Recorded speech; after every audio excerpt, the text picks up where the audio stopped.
قل متاع الدنيا قليل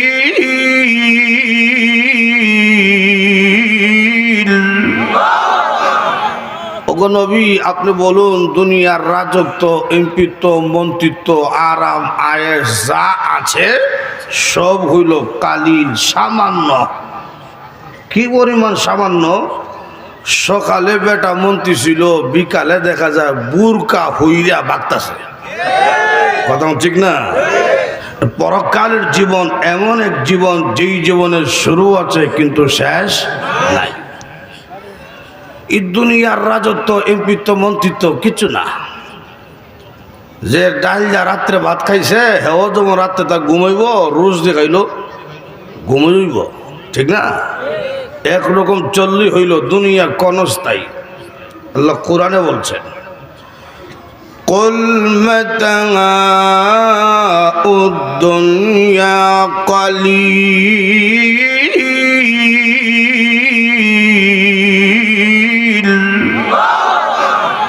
ওগো নবী আপনি বলুন দুনিয়ার রাজত্ব এমপিত্ব মন্ত্রিত্ব আরাম আয়েশ যা আছে সব হইল কালিল সামান্য। কি পরিমাণ সামান্য? সকালে বেটা মন্ত্রী ছিল, বিকালে দেখা যায় বুরকা হইয়া বাগতাছে। কথা ঠিক না? এটাই সামান্য। আপনারা মনে করতে পারেন হুজুর দুনিয়া কিচ্ছু না, মানে এই যে বউ বাচ্চা যা দেখতেছেন বাড়ি গাড়ি সব হইল দুঃখা। হযরত আলী রাদিয়াল্লাহু আনহু বলেন দুনিয়াবাসী ঘুমাইয়া আছে, কবরে গেলে জাগ্রত হবে। সুবহানাল্লাহ জুড়ে বল। এটা এমনি বুঝবেন না। তানবী রহমতুল্লাহ আলাইহি দৃষ্টান্ত দিয়া বুঝাইছে যে এক ব্যক্তি ভাঙ্গা কাঠের মধ্যে ঘুমাইছে। ভাঙ্গা কাঠের মধ্যে ঘুমাইয়া স্বপ্নে দেখতেছে এই ঘুরা গাজীপুরের মধ্যে সবচেয়ে সুন্দর যে মাইয়া মহিলাটা এটার বিয়া করছে। স্বপ্নে দেখতেছে সুন্দর একটা তিনতলা বাড়ি বানাইছে। বিয়ার বছর দেড় বছর পরই একটা ছেলে সুন্দর জন্মগ্রহণ করছে।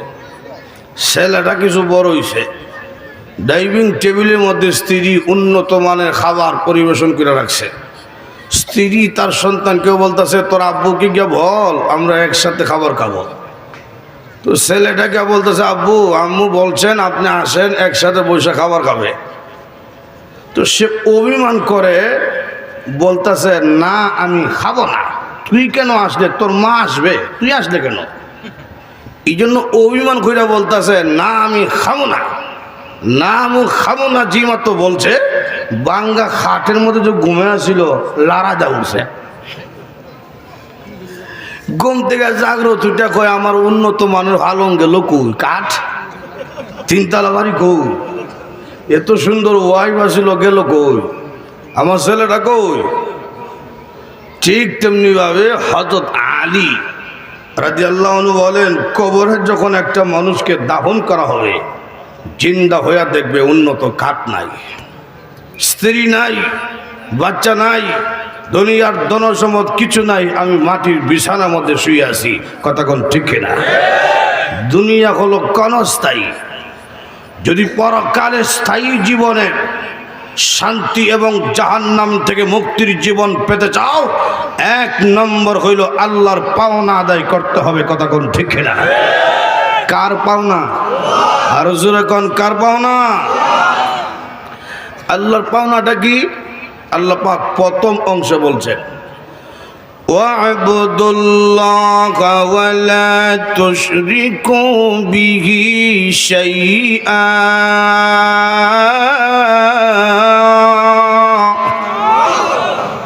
এক নম্বর পাওনা হইল মানুষের কাছে আল্লাহর এক আল্লাহ মনে করে গোলামি করতে হবে।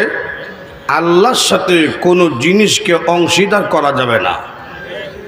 এক আল্লাহ মনে করে গোলামি করতে হবে। আমাদের আল্লাহ কয়জন? আরো যদি কোন কয়জন? এক আল্লাহ মনে করে ওয়া'বুদুল্লাহ আর ওয়াহিদুল্লাহ। এক আল্লাহ মনে করে গোলামি করো। এক আল্লাহ মনে করে গোলামি করতে হবে। এই কথা কেন বললেন? বলার কারণ হইল যেই যুগে কুরআন নাজিল হয়েছিল সেই যুগের কাফিরদেরকে নবীজি প্রশ্ন করেছিলেন, তোমরা মূর্তির সামনে মাথা নত কেন করো, তোমরা সম্মান প্রদর্শন কেন করো মূর্তিকে? ওরা জবাব দেয়, আল্লাহ যে একজন আছে এটা আমরা বুঝি, কিন্তু বিশাল পৃথিবী, একা আল্লাহ কিভাবে কন্ট্রোল করবে? একা তো পারবে না। এই জন্য এই মূর্তিরাকে আমরা সম্মান এই জন্য করি, এই মূর্তিরা আল্লাহকে সহযোগিতা করে। মূর্তির কোনো ক্ষমতা আছে? জোরে কন। মূর্তি জিতা না মরা, জিন্দা না মুর্দা? এটা মর্ত গীতা জীবন, তাহলে মর্ত জীবন উদ্রি নাই। কথা কোন ঠিক কিনা? আল্লাহ কুরআনে বলছেন, আমওয়াতুন গায়রু আহইয়া,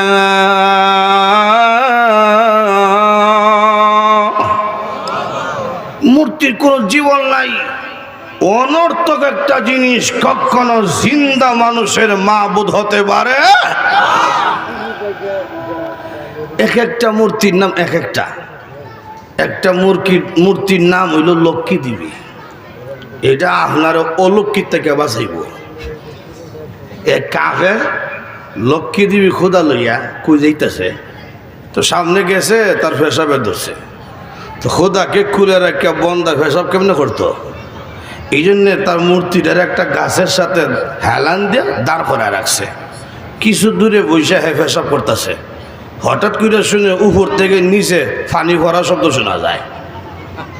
পিছনে তাকিয়া দেখে একটা কুকুর মূর্তির নাক বরাবর পেশাব করতেছে। এমনি করলে, ও খোদা, তোমাকে আনছি, আমার উপরে কোনো গজব আইলে আমারে বাঁচাইবা, এখন দেখি তোমার উপরে গজব আয় পড়ছে। কুকুরকে তাড়াও। কুকুরকে তাড়াইবার মতন শক্তি কি মূর্তির আছে? আরো যখন আছে, তখন রাগ উঠছে, একটা আষাঢ় দিয়ে হাত পা ভেঙে ফেলেছে। মূর্তির কোনো ক্ষমতা? মূর্তিকে আল্লাহর সাথে অংশীদার কইরো না, বৃক্ষকে আল্লাহর সাথে অংশীদার কইরো না, চন্দ্র সূর্যকে আল্লাহর সাথে অংশীদার কইরো না, আগুনকে আল্লাহর সাথে অংশীদার কইরো না। পৃথিবীর কোন শক্তিকে আল্লাহর সাথে অংশীদার করা যাবে না। আমাদের আল্লাহ হইল একজন। কথা কোন ঠিক না? এক আল্লাহ মনে করে গোলামি করতে হবে। এখন প্রশ্ন হইল, আমি কেন গোলামি করব? কেন আল্লাহ বলছেন গোলামি করো? বলার কারণ হইল, আমার মাথা থেকে পা পর্যন্ত যা আছে এগুলা কিচ্ছু আমার না, এগুলা দিছেন কে? আরো জোরে কর। কোনো সন্দেহ আছে? অস্বীকার করার মতো ক্ষমতা আছে? আল্লাহ কোরআনে বারবার প্রশ্ন করছেন, ফাবিআইয়ি আলাই রাব্বিকুমা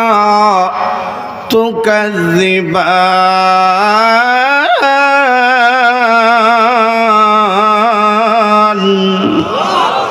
এই মানব এবং জিন জাতি, কোন জিনিসকে, কোন নিয়ামতকে তোমরা অস্বীকার করতে পারবে? একটা নিয়ামতকে অস্বীকার করার মতন ক্ষমতা পৃথিবীর কারো নাই। মাথা থেকে পা পর্যন্ত যা আছে সব আমি আল্লাহ দিছি। অনেক এমপি মন্ত্রী জনগণকে দেয় রডের বদলা বাঁশ। কথা ঠিক না? আল্লাহ কয়, আমি রডের বদলা বাঁশ দেই নাই, দিছি এমনভাবে নিয়ামত যেইভাবে দিলে তোমার কল্যাণ হয়, ফায়দা হয়। সুবহানাল্লাহ জুড়ে কর। লক্ষ্য করে দেখেন, হাতের নখ লম্বা হয়, পায়ের নখ লম্বা হয়, প্রতি সপ্তাহ কাটতে হয়।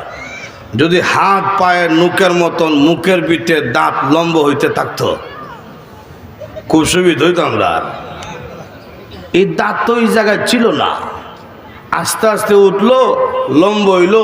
এই জায়গায় ব্রেক দিল কেন? এটা কার হুকুম? আরো যেরকম কার হুকুম?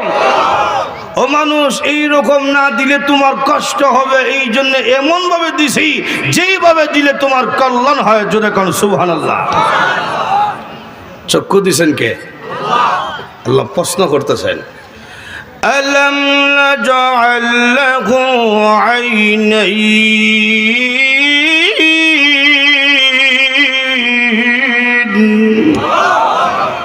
এই, আমি কি তোমাদের দুইটা চক্ষু দেই নাই? দিছেন এমনভাবে দুইটা চৌকের হেফাজতের ব্যবস্থা আল্লাহ করছেন। দেখেন লক্ষ্য কইরা, চৌকের উপরে চামড়ার দরজা লাগাই দিছে, বন্ধ করা যায় খোলা যায়। সুবহানাল্লাহ জোরে বলুন। এই চামড়ার দরজা দিলেন কেন? এটা তো না দিলে ভালো ছিল, দেখতে দেখা যায় চোখটা বড় থাকতো, উপর নিচ যা আছে সব একসাথে দেখতে পারতাম। এটা দিলেন কেন? এটা দেওয়ার কারণ হলো, ও দুনিয়াবাসী, তুমি যখন রাস্তায় বেরোইবে গাজীপুরের চৌরাস্তা ধুলাবালুর অভাব নাই। কথা কোন ঠিক কিনা? রাস্তায় যখন বের হবে ধুলাবালু তোমার চোখের মধ্যে পড়বে, তখন তোমার কষ্ট হবে, যন্ত্রণা হবে। এই জন্য এমনভাবে দরজা লাগিয়ে দিলাম, ধুলাবালু দেখতে দেরি, দরজা অটোমেটিক বন্ধ হতে দেরি হয় না। আমি ঠান্ডা বন্ধ করতে হয় না, অটোমেটিক হয়। এটা কে দিছেন? এই জন্য আমার আল্লাহ রাব্বুল আলামিন বলেন, মাথা থেকে পা পর্যন্ত যা আছে সব কিছু নিয়ামত আমি দিয়েছি। আকাশকে ছাদ বানিয়ে দিলাম, জমিনকে বিছানা বানিয়ে দিলাম। আরে দুনিয়ার মানুষ, তোমার যা লাগে সব আমি দিয়েছি, সুতরাং গোলামি করতে হবে আমার। জোরে কোন কার? আরো জোরে কার?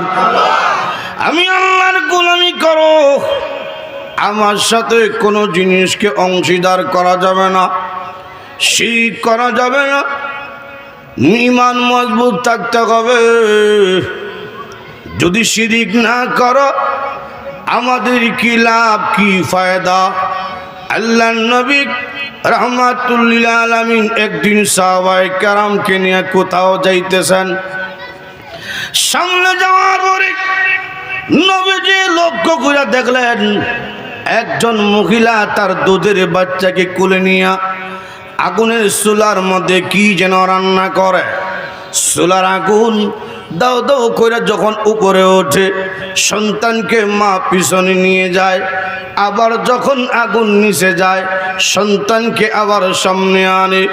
এই দৃশ্য দেখে নবীজি ডাকদা বললেন, সাহাবীরা রে, তাকিয়া দেখো একটা মা তার সন্তানের প্রতি কি পরিমাণ দরদ, কি পরিমাণ ভালোবাসা, আদর, স্নেহ, মমতা। সাধারণ দুনিয়ার গরম সন্তানের শরীরের মধ্যে লেগে যাবে, এই জন্যে আগুন উপরে উঠলে মা সন্তানকে পিছনে নিয়ে যায়। ও আমার সাহাবীরা, একটা মা তার সন্তানকে যে পরিমাণ ভালোবাসে, আল্লাহ রাব্বুল আলামিন তার বান্দা বান্দিকে মার চাইতে আরো কোটি কোটি গুণ বেশি ভালোবাসে। মহিলা কথাটা শুনেছি, মহিলা নবীজি দরবারে গেল, গিয়া আল্লাহর নবী রাহমাতুল লিল আলামিনকে প্রশ্ন করল, আল্লাহর নবী গো, আপনি যে বললেন মার চাইতে আল্লাহর দয়া মায়া কোটি কোটি গুণ বেশি, আমি জানতে চাই দুনিয়ার জমিনে এমন কোন মা কি আছে গো, যে মা হইয়া তার সন্তানকে আগুনের চুলার মধ্যে জ্বালাতে পারে? নবীজি বললেন, না গো, মা কোনোদিন পারে না গো তার সন্তানকে নিজের হাতে আগুনের চুলায় জ্বালাইতে। ও নবী, মা যদি পারে না তার সন্তানকে আগুনে জ্বালাইতে, আল্লাহ রাব্বুল আলামিন এত দয়ালু হইয়া, রহমানুর রহিম হইয়া তার বান্দা বান্দিকে জাহান্নামের চুলায় কেমনে জ্বালাবে? এই প্রশ্নের জবাব আপনি দিন। নবীজি আকাশের দিকে তাকাইয়া চোখের পানি ছেড়ে ছেড়ে কান্দেন, ও খোদা, এর জবাব তো আমার কাছে নাই, এই জবাব তুমি দিতে হয়। মা পারে না সন্তানকে আগুনে জ্বালাইতে, যেহেতু সন্তানের প্রতি মার দয়া মায়া বেশি। তুমি যদি মার চাইতে কোটি কোটি গুণ বেশি দয়ালু হও, তুমি কেমনে জ্বালাইবে? তোমার বান্দা বান্দি কেমনে জ্বালাইবা? এই জবাব তুমি দাও। এমনি আল্লাহ বলেন, জিবরাইল, এই আমার নবীর কাছে তুমি দৌড় দিয়ে যাও, গিয়া বলো প্রশ্ন যত কঠিন উত্তর এত কঠিন নয়।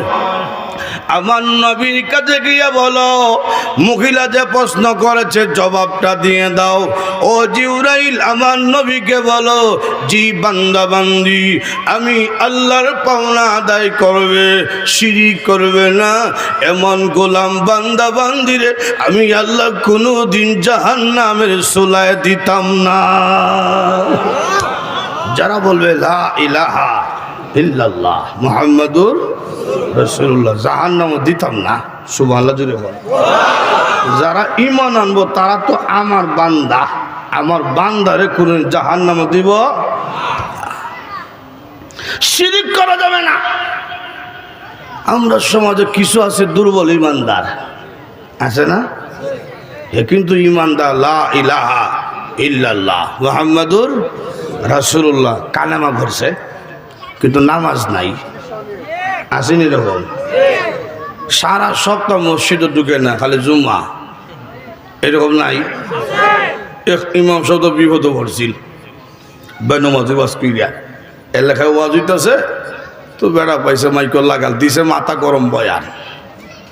এই বেনমাজিরা উন্নত মসজিদ বানিয়ে কি হবে, নামাজের সময় নামাজে না আসো, সব বেনমাজিরা জাহান্নামে।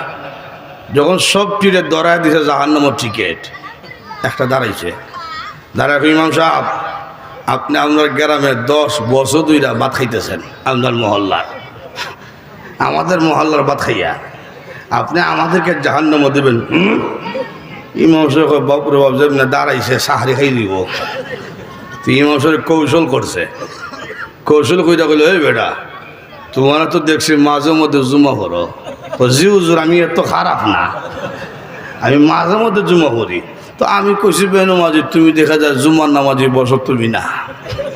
তার মাথা ঠান্ডা হয়েছে, হে বইছে। আর একটা ভীষণ থেকে দাঁড়া, আমি জুমার নামাজ পড়ি না, কিন্তু জাহান্নামে কেন কইবেন?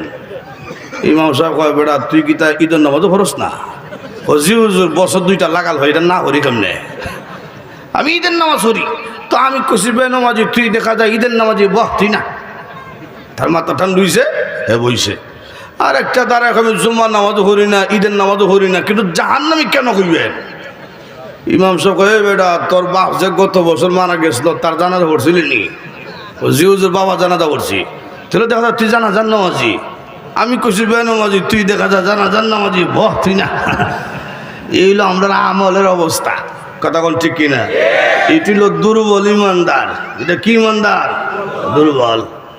2 নম্বর হইল তার সিরত সুরত দেখলে চিনবেন না এটা মুসলমান না ও মুসলমান, এরকম আছে না নাই? জিজ্ঞেস করলেন তোর নাম কি? কয় রতন। তো ভাই আসেনি? জি। নাম কি দা? কয় সফল। তো বোন আসেনি? কয় জি। নাম কি? কয় প্রিয়াঙ্কা। রতন, সফল, প্রিয়াঙ্কা, এই নাম শুনে কি আপনি বুঝতে পারছেন হে যে মুসলমান? তাকাইলেন পোশাকের দিকে, এখন দেখা যায় এমন পোশাক পরছে আঁটুর নিচে সিরা। 2-3 বছর আগে যখন দেখছিলাম সিরা তো ভাবছি মনে কুত্তা কামড় দিছে। পরে শুনি না এটা নাকি ফ্যাশন। তো এখন যদি সিরা হইরা কয় ফ্যাশন, কোন দিন তো ফ্যান্টোর চেইন করলা কইব ফ্যাশন। তা আগে তো ছিল আঁটুর নিচে সিরা, এখন দেখছি আঁটুর উপরে সিরা, অর্থাৎ হেড অফিসের কাছাকাছি গেছে গা। কথা এই অবস্থা কেন? এটা দুর্বল ইমানদার। এটা কি? দুর্বল। কিন্তু পড়ছে লা ইলাহা ইল্লাল্লাহ মুহাম্মাদুর রাসূলুল্লাহ। আবার তার সামনে আলিম উলামার বিরুদ্ধে কথা কইলে সহ্য করে না, কোরআনের বিরুদ্ধে কথা বললে সহ্য করে না, আল্লাহ এবং তার রসুলের বিরুদ্ধে কথা কইলে সহ্য করে না, কিন্তু নামাজ পড়ে না। সহ্য করে না কেন? আল্লাহর বিরুদ্ধে কথা কইল বরদাস্ত করতে পারে না, তার বিরুদ্ধে অ্যাকশন নেয় কেন? ভিতরে ঈমান আছে। এই যে দুর্বল ইমানদার, এই রকম ইমানদার যদিও হয় আল্লাহ পাক তাকে মাফ করে দিবেন। যেমন আপনারা কইতে পারেন হুজুর তুলে তো সহজ বাজা আজকে পাইছি, কেন নামাজ কিসের রোজা?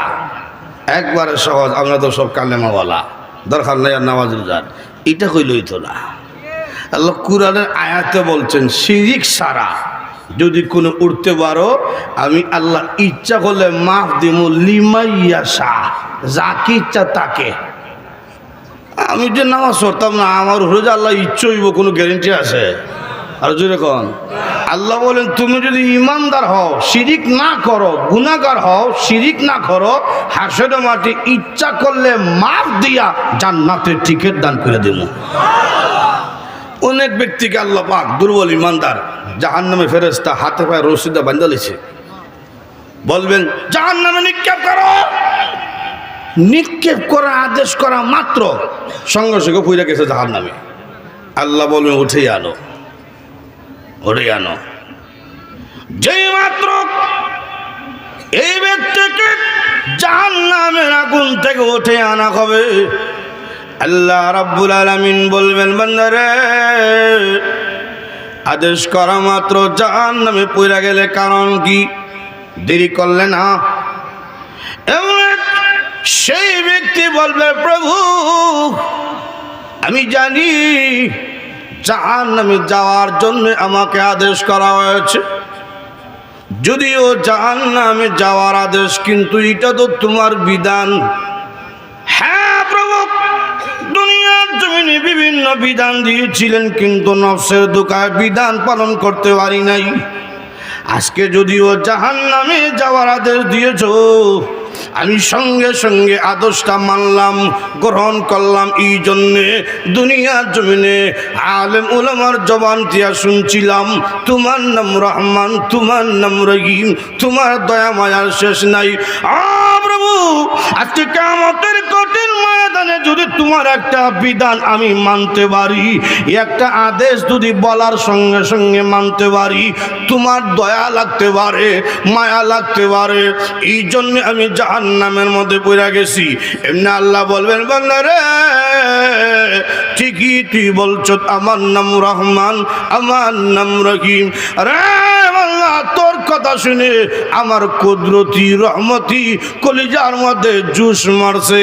যারে বান্দা যা তোর জিন্দেগির গুনাহকে মাফ করে, আমি আল্লাহ তোকে জান্নাতের টিকিট দান কইরা দিলাম। এইরকম অনেক আল্লাহ মাফ দিব।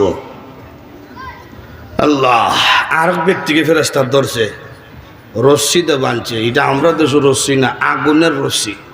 আল্লাহ আকবার জোরে কর।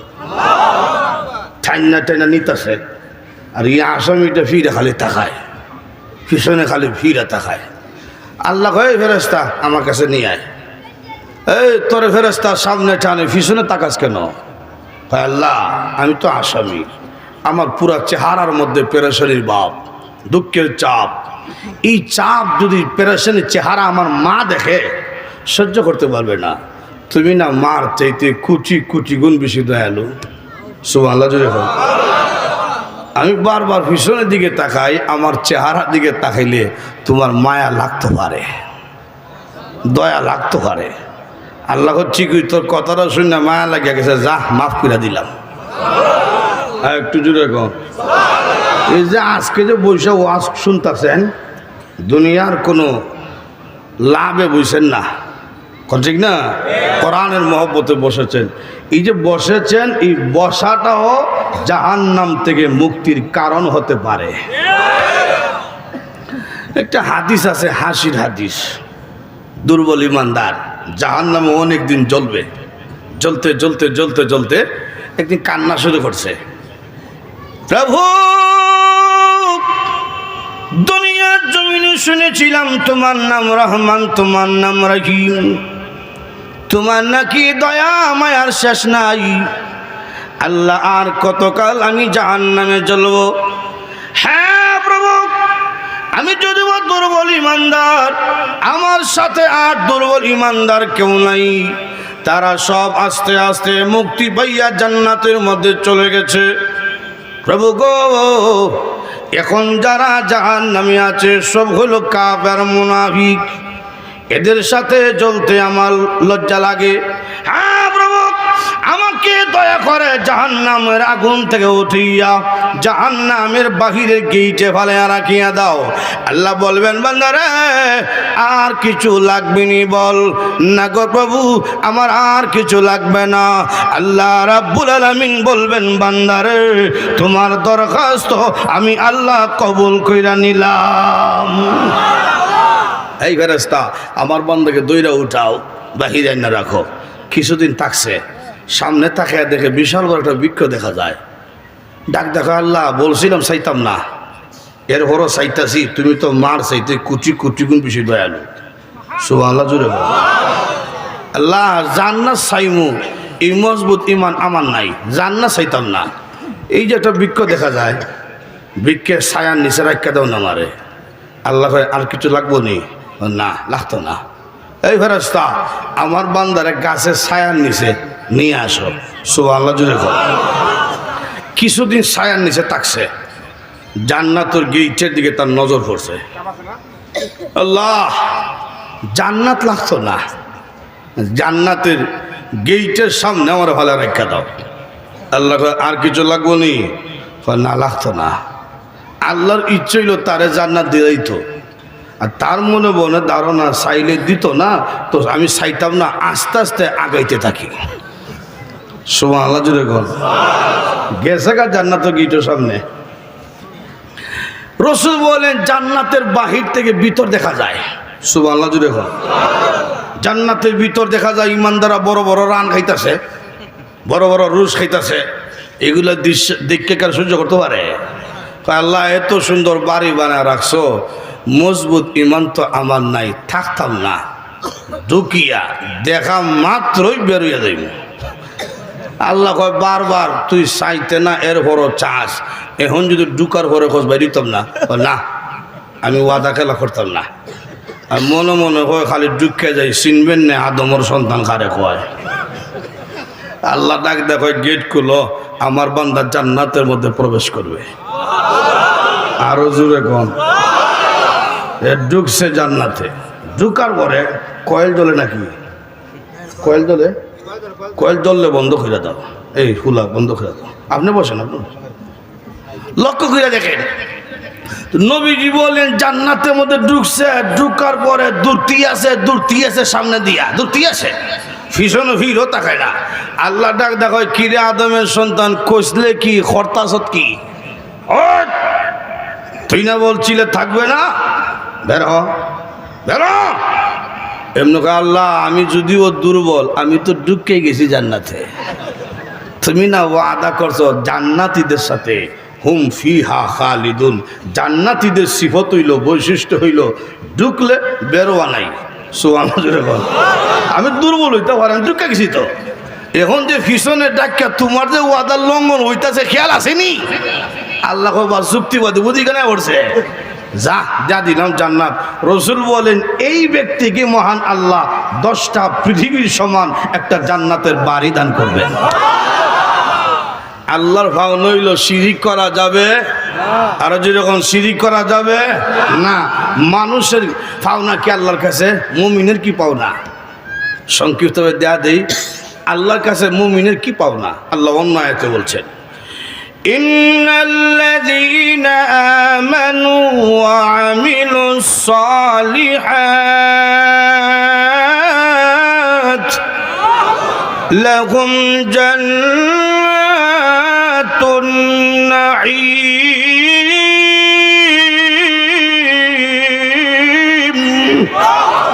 নিশ্চয়ই যারা আল্লাহর পাওনা আদায় করবে, ঈমান আনবে, শিরিক করবে না, নেক আমল করবে, এমন বান্দা বান্দীকে মহান আল্লাহ নিয়ামতে ভরা জান্নাত দান করবেন। ছোট যে জান্নাত 10টা পৃথিবীর সমান। সুবহানাল্লাহ জুড়ে বল। ছোটটা আল্লাহ নবী রাহমাতুল লিল আলামিন বলেন, ছোট বাড়ি যে ব্যক্তিকে আল্লাহ দিব, সেই ব্যক্তিকে বুক বিলাস করার জন্য, আরাম আয়েশ করার জন্য, আনন্দ করার জন্য মহান আল্লাহ নিম্নেও 71 জন স্ত্রী দান করবে। এত স্ত্রী কেন হুজুর? প্রত্যেক পুরুষের চাহিদা বেশি বউ তাহলে পালা। মাসে মাসে বিয়া করতাম পারি না, বছর বছর করতে পারতাম, তুই তো ভালো আছি, কিন্তু এটা সম্ভব না। ইসলাম বলছে সামর্থ্য যদি থাকে, ইনসাফ যদি করতে পারো, খালি সামর্থ্য তাহলে হইতো না, ইনসাফও করতে হইব। ইনসাফ সামর্থ্য থাকে আর ইনসাফ যদি করতে পারো 4টা বউ একসাথে রাখতে পারবা, কোনো সমস্যা নাই। কিন্তু আমরা সমাজের অবস্থা খারাপ। কোনো হুজুরও যদি 2 নম্বর বিয়া করে তখন মানুষেরা সমালোচনা করে, হুজুর ইয়া হামটা করলো কিতা কথা। আল্লাহ বলেন এটা আমি বুঝি, এই জন্য বউ দেওয়া হবে নিম্ন 71 জন স্ত্রী দেওয়া হবে। এদের কোয়ালিটি কেমন হবে? আল্লাহ রাব্বুল আলামিন নিজে বলছেন আজওয়াজুম মুতাহহারা ওয়া হুম ফিহা খালিদুন। দুনিয়ার মানুষেরা এমন স্ত্রী দেওয়া হবে যাদের পেটের কোনো নাপাকি পায়খানা নাই, নাপাকি পেশাব নাই, নাপাকি রক্ত নাই, মুখের মধ্যে কোনো দুর্গন্ধ নাই, নাকের মধ্যে কোনো ময়লা নাই, চোখের মধ্যে কোনো ময়লা নাই, কানের মধ্যে কোনো ময়লা নাই, মুখের মধ্যে দুর্গন্ধ হবে দূরের কথা, একটু তুতু যদি আটলান্টিক মহাসাগরের মধ্যে ছেড়া দেয় তাহলে সমস্ত পানি মেশকে আম্বরে ন্যায় গারান যুক্ত হয়ে যাবে। সেই স্ত্রীগণ দেখতে কেমন হবে? আল্লাহর নবী রাহমাতুল লিল আলামিন বলেন হুর পরীরা দেখতে কেমন হবে? সারা শরীরের কথা বাদ দাও, একটা আঙ্গুলের বর্ণনা শোনো। নবীজি বলেন আল্লাহ রাব্বুল আলামিন যদি আকাশ ছিদ্র করিয়া একটা হুর পরী একটা আঙ্গুল যদি দুনিয়ার দিকে জ্বলিয়ে দেয় তাহলে সূর্য লাগতো না, চন্দ্র লাগতো না, একটা আঙ্গুলের সৌন্দর্যে গোটা পৃথিবী আলোকিত হয়ে যাবে। সেই হুরফুরির হাসিটা কেমন হাসি? দুনিয়ার জমিনে কোনো বেড়ার বউর দাঁত দুটি উঁচা থাকে তো বউ হাসি দিলে তোর হাসি দরকার নাই, তোর বিজলি দরকার। আল্লাহ জান্নাতের রমণী হাসিটা কেমন হবে শুনিয়া লও। আল্লাহ রাব্বুল আলামিন একদিন জিবরাইলকে বলছেন, রে জিবরাইল জান্নাত তুমি ভ্রমণ করো, আমি আমার বান্দা বান্দির জন্য কি নিয়ামত রাখছি তুমি দেখে আসো। এমনি জিবরাইল বলেন আমি ঢুকলাম জান্নাতের নিয়ামত দেখার জন্য। নিয়ামত দেখে দেখে আমি যখন বের হব, বের হওয়ার সময় তাকিয়ে দেখি আল্লাহর তৈরি জান্নাত হঠাৎ করে আলোকিত হয়ে গেছে। আমি ভাবলাম মনে হয় এটা আল্লাহ রাব্বুল আলামিনের তাজাল্লি প্রকাশ পেয়েছে। আমি আল্লাহর তাজাল্লি মনে করিয়া সেজদার মধ্যে বইরা গেছি। যেই মাত্র সেজদার মধ্যে পড়লাম এমনি শুনি একটা মহিলার কণ্ঠের আওয়াজ শোনা যায়, রে জিবরাইল এটা আল্লাহর তাজাল্লি নয়, আমি হুর পরি আপনাকে দেখে মুস্কি হাসি দিয়েছিলাম, আমার দাঁত বেরোইছে, দাঁতের আলোতে জান্নাত আলোকিত হয়ে গেছে। চিন্তা করছি নি কি বউ রাখছে? সুবহানাল্লাহ জুড়ে বল। দুনিয়াতে স্ত্রী ছিল বুড়ি হয়ে গেছে, দাঁত হয়ে গেছে, চামড়া ঢিলা হয়ে গেছি, এটা কেমন অবস্থা হইব? রসুল বলেন দুনিয়ার স্ত্রীকে মহান আল্লাহ জান্নাতে যখন দান করবে 16 বছরের যুবতী বানাইয়া জান্নাতি হুরদের চাইতে আরো 70 গুণ বেশি সুন্দর বাড়াইয়া আল্লাহ আপনাকে দান করবে। জান্নাত এমন এক জায়গা, বুক বিলাসের শেষ নাই, জান্নাতে নামাজ নাই, জান্নাতে রোজা নাই, ব্যবসা বাণিজ্য কিচ্ছু নাই, শুধু আরাম আয়েশ বুক বিলাস। সুবহানাল্লাহ জুড়ে কর। খাইবেন কি? দুনিয়াতে কি আছে? কি খাইছেন? দুনিয়া নষ্ট হইল খাটা টুস আর মুড়ি আর লাল চা, আর কিতা আছে? উন্নত গেলে নুডুস বুডুস ফাওরা সারা সেমাই, আর কিতা? কথা ঠিক না? রসুল বলেন জান্নাতের মধ্যে যখন ইমানদার নাস্তা করবে তো তার সামনে 1,70,000 প্রকারের নাস্তার আইটেম থাকবে। কি খাইবেন? আপনি বানাই আনতেইব না, আপনি স্ত্রী নিয়ে বইছেন। দুনিয়ার ফার্কের মতন না, দুনিয়ার ফার্কও গেছে গার্লফ্রেন্ড লইয়া, এখন গিয়া দেখে স্বাস্থ্য একটা চক্কর মারতেছে, তখন প্রেমিকা লইয়া গাছও সিফা যায়, ওয়ালর সিফা যায়। কত জান্নাতের মধ্যে কোনো সিফা নাই, সামনাসামনি। সুবহানাল্লাহ জুড়ে বল। মুত্তাকিনা আলাইহা মুতাকাবিলিন।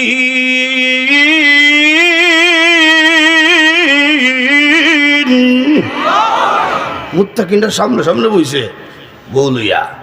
এখন আপনি ওয়াইফ লিয়া যখন বইছেন গল্প করতেছেন ফিল্ম ফিরিতি গল্প, তখন তো কফি খাইলে ভালো আসিল, নাস্তা খাইলে ভালো আসিল। এখন এত মজার গল্প রাখিয়া ওয়াইফে কেমনে নাস্তা বানাইতো? আল্লাহ তোমার গল্প কোনো ডিস্টার্ব হইতো না, সমস্যা হইতো না। তোমার চাকর চাকরানি 70,000 থাকবে। আর একটু জুড়ে কর। يطوف عليهم ولدان مخلدون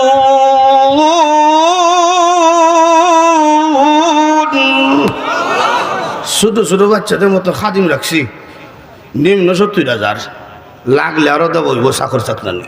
সুবহানাল্লাহ জুড়ে কর। আপনার কি কাম? আপনি খাইবেন, ভোগ বিলাস করবেন, আরাম আয়েশ করবেন। সুবহানাল্লাহ জুড়ে কর। জান্নাতে আরাম আয়েশ ভোগ বিলাসের শেষ নাই যদি আল্লাহর পাওনা আদায় করা যায়। কথা কোন ঠিক কিনা? লক্ষ্য করে দেখেন, জান্নাতে গানও আছে, নাচও আছে।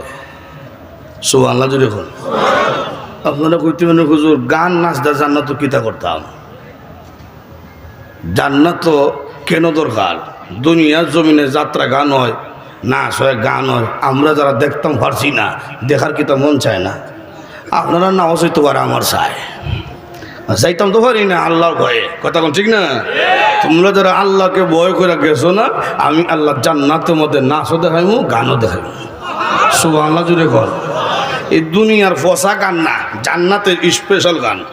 সুবহানাল্লাহ জুড়ে কর। দুনিয়ার পচা গান মানে এই ফসা যায়, থাকে না বেশি মজা। একসময় শুনছি হাটে ঘাটে দোকান হতো গান শোনা যাইতো, বন্ধু আমার বাড়ির সামনে দিয়ে বউ লইয়া হাঁটতে যায়, বুকটা আমার হাঁটতে যায়। এখন এই গানও মজা আসেনি, ফসা গেছে। এরপরে শুনলাম চাইলাম যারে ভাইলাম না তারে, এখন এটাও নাই। এরপরে শুনলাম কল্যাবীতে গাইতার রহমত ধরে, এখন এটাও নাই। এরপরে শুনলাম ফতিরের জায়গা থেকে তোমার আশায়, এখন এটাও নাই। এরপরে শুনলাম মধু হই হই বিষ খাওয়াইলা, এখন এটাও নাই, হুসা গেছে। কথা ঠিক না? বছর 2 বছর আগে একটা গান আইছিল, যেদিকে যাই এদিকে শুনি খাসা বাদাম, এখন এটাও নাই, হুসা গেছে। কথা ঠিক না? রাসূল বলেন জান্নাতের হুরগুরিরা যখন গান গাওয়া শুরু করবে, 1000 বছর চলতেই থাকবে। সুবহানাল্লাহ জুড়ে কর। জান্নাতের গান, এটা আমার কথা না, রাসূল নিজে বলছেন, মিশকাত শরীফের হাদিসে উল্লেখ করেছে। রাসূল বলেন নাহনুল খালিদাতু ফালা নাবিদু ওয়া নাহনুন নাইমাতু ফালা নাবআসু ওয়া নাহনুর রাজিয়াতু ফালা নাসখাতু তুবা লিমান কানা লানা ওয়া কুন্না লাহু। জোরে কোন সুবহানাল্লাহ। হুরহুরিয়া নাচতে থাকবো, গাইতে থাকবো, আর গান গায়া গায়া কইব আমরা কোনোদিন মরতাম না, বৃদ্ধ হইতাম না, সবসময় 16 বছর যুবতী থাকবো, কোনো সময় তোমরা রাগ করতাম না। আমরা মতো সুন্দর বউ হইয়া তোমাদের জীবন ধন্য, তোমাদের মতো সুন্দর জামাই হইয়া আমাদের জীবনও ধন্য। আপনারা বলতে পারেন হুরহুরির সুন্দর, এটা বুঝলাম, আমরা কেমনে সুন্দর? জান্নাতে গেলে এই খালা হেটমুডা থাকতাম না। সুবহানাল্লাহ জুড়ে। প্রত্যেক পুরুষকে মহান আল্লাহ ইউসুফ পয়গম্বরের মতন সুন্দর চেহারা দান করবে। আর বডিটা শরীর 60 হাত অথবা 120 হাত লম্বা। সুবহানাল্লাহ জুড়ে। বুকের যে সিনাটা এটা 7.5 হাত। এত বড় কেন হুজুর? এই বেড়াটা বাড়ি হয়েছে 10টা পৃথিবীর সবার, এই 3.5 দিলে চলবো। 2 নম্বর হইল জান্নাতে কিচ্ছু ছোট নাই। জান্নাতের একটা বড়ই থাকবো 12 মন ওজনের বড়ই। এই 3.5 হাতওয়ালা বেড়া যদি বড়ই গাছ নিচে চক্কর দেয়, একটা বড়ই হলে বর্ত হইয়া দিবে। আর 120 হাত লম্বা বেড়ার উপরে কয়েকটা বললো কিচ্ছু তো না। কথা কোন ঠিক কিনা? তো লক্ষ্য করে দেখেন জান্নাতে সব আছে, আরাম আয়াসের শেষ নাই। খসির গোস্ত, হরিণের গোস্ত, উটের গোস্ত, এটা দুনিয়ার খসি না। 1 পিস মুখে দিচ্ছেন 70 গুণ মজা, আর 1 পিস মুখে দিবেন, এখন দেখা যায় প্রথম পিসের তুলনায় দ্বিতীয় পিসটা 70 গুণ বেশি মজা। সব আছে। এখন যদি কোনো জান্নাতে গেলে সিগারেট খাইমনি, এটা না খাইলে তো ঘুমাইতো না আমার, এটা কইতে পারতাম না। কারণ কোন ফসা জিনিসের কথা জান্নাতে ঢুকলে স্মরণ হইতো না। সুবহানাল্লাহ জুড়ে বলছিলাম 1 নম্বর হলো আল্লাহর পাওনা আদায় করবা, শিরিক করবা না, ইমানের উপর ইস্তেকামতের সাথে অটল থাকবা। মানুষের পাওনা আল্লাহর কাছে হইল অনন্তকালের জন্য জান্নাত দেওয়া হবে ইমানদারদেরকে। এটা হলো আয়াতের প্রথম অংশ। দ্বিতীয় অংশের মধ্যে চলে যাই। আল্লাহ রাব্বুল আলামিন বলেন ওয়া বিল ওয়ালিদাইনি ইহসানা। দ্বিতীয় অংশে আল্লাহ রাব্বুল আলামিন বলেন দুনিয়ার মানুষেরা রে, ও সন্তানরা, তোমাদের কাছে তোমাদের মা বাবার পাওনা হইল, ও সন্তানরা তোমাদের মা বাবার সাথে সুন্দর ব্যবহার করবা। সুবহানাল্লাহ জুড়ে বল। কথাটা বড় গুরুত্বপূর্ণ। প্রথম অংশে আনলেন মানুষের কাছে আল্লাহর কি পাওনা, এরপরই মা বাবার পাওনার কথা কেন আনলেন? তাফসীরকারগণ উল্লেখ করেছেন প্রথম আনছেন আল্লাহর কথা এই জন্যে মানুষদেরকে আল্লাহ রাব্বুল আলামিন যত নিয়ামত দিয়েছেন দেওয়ার মধ্যে কোনো সার্থকতা নাই। ফ্রি দিছি, তোমাদেরকে নিয়ামত দিলে তোমরা আমারে বিল দিবা এরকম না। যা দিয়েছি রে দুনিয়ার মানুষ নিঃস্বার্থভাবে দিয়েছি। ঠিক তেমনিভাবে মা বাবা ওই দুই ব্যক্তি, যেই মা বাবা সন্তানকে যা দিয়েছে, সন্তানকে আদর করেছে, চকলেট খাওয়াইলো, নতুন নতুন কাপড় পরিধান করাইলো, চিকিৎসা করাইলো নিঃস্বার্থভাবে। আপনি যদি কন কোনো স্বার্থ না যে ছেলেটা বড় হইলে লাভে আসল যা আছে সব নিমু, এরকম না। মহব্বত করছে নিঃস্বার্থ, মামলাট খাওয়াইছে নিঃস্বার্থ, আঙ্গুল খাওয়াইছে, কোনো স্বার্থ নাই। কথা কোন ঠিক কিনা? এই মা বাবার মতন আপন আর কেউ রে পাইবেন দুনিয়ার মানুষ। এই সন্তানরা তোমরা তোমাদের মায়ের সাথে বাবার সাথে সুন্দর ব্যবহার করবা, এটি হলো তোমাদের কাছে মা বাবার পাওনা। সুবহানাল্লাহ জুড়ে ঘর। আজকে এমন যুবক আছে বিবাহ করছে, এখন মা বাবাকে সম্মান দেয় না, মাকে সম্মান দেয় না, স্ত্রীর কথা উঠা বসা করে। এইরকম হয়তো আপনাদের এলাকায় নাই।